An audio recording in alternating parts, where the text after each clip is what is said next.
you.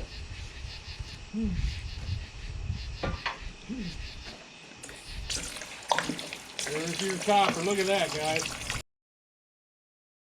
Hey, what's up, fellas? Doing a customer video tonight. We're going to be showing how to light this thing on just propane and what the procedure is for the diesel to propane transition, which works out a little bit easier. This furnace will light on just propane, but it's kind of tricky.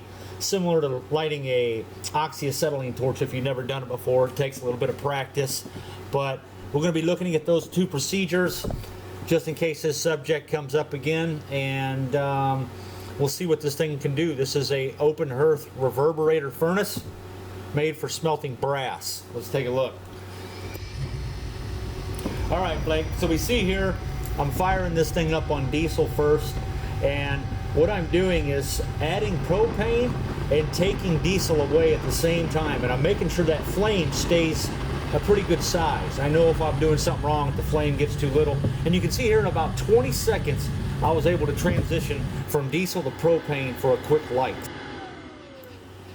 So you get about 200 lights out of that tank of gas that's on the machine, and here we are going with just a straight propane ignition. As I said, it's kind of tricky and you kind of want to be careful. You don't want to add too much and then let the flame come back into the hearth, or else you do get a little bit of a backfire. It's nothing serious, it's just a little loud, and it could scare you if you're not ready for it. So what I'm trying to do is not add too much propane because you'll put the flame out.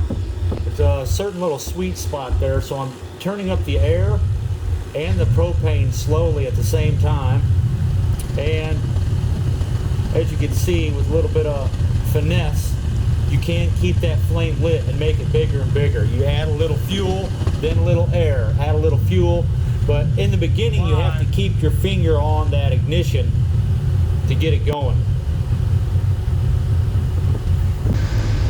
Alright, so in this next clip we're going to look at what not to do. As you can see there, I added about 80 psi's of propane to the point where the flame came out of the burner, and then I let off on the gas, and that caused the flame to travel back inside the device rapidly with a now very oxygen-rich mix.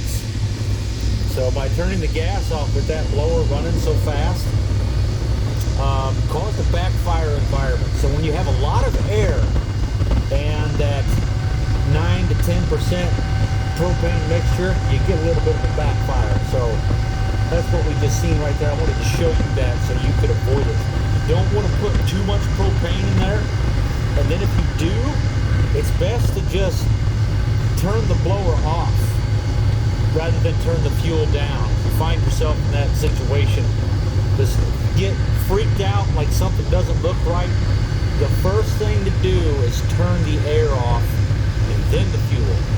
It may sound counterintuitive, but that taking that air out of there right away keeps us from experiencing this backfire we just saw, which was non-consequential. It's not going to hurt you. It's just kind of loud, and in this case, it did blow my gaskets out of the front of the furnace there, so I'll have to reset them before we can continue. But I had to show you that because that's one of the things in testing I have to learn so I can teach people how not to do it.